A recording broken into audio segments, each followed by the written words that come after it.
আমরা যেদিন বেলুড় মঠ গিয়েছিলাম সেদিন কি সাংঘাতিক ভিড় দেখো। আর এই যে এটা হলো বালি ব্রিজ, আর নিচ এখান থেকে দেখো গঙ্গাটাকে কি সুন্দর লাগছে।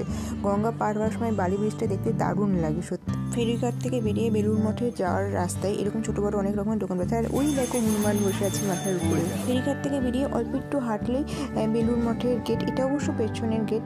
এখানে ঢুকতে আমার সবচেয়ে যেটা সবার প্রথমে চোখে পড়েছে, বিভিন্ন ধরনের ফুলের গাছ এত সুন্দর ওয়েল মেনটেন করা আছে চারদিক। আর এটা বেলুড় মঠের মেইন মন্দির। দেখো ফুলের গাছগুলো, মানে এই ফুলের গাছগুলোর জন্যই হয়তো সৌন্দর্যটা আরও বেশি বৃদ্ধি পেয়ে গেছে।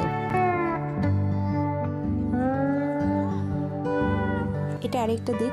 ভেতরে যখন ঢুকেছিলাম ফটো বা ভিডিও কিছু অ্যালাউ ছিল না, জন্য ভেতরের কিছু ক্লিপ আমার কাছে নেই। তো কিন্তু ভেতরটা খুব শান্ত ছিল। আর মাঠের মধ্যে দেখো এইভাবে নিজেরা নিজেদের মতো বসে নিজে টাইম কাটাচ্ছিল সবাই।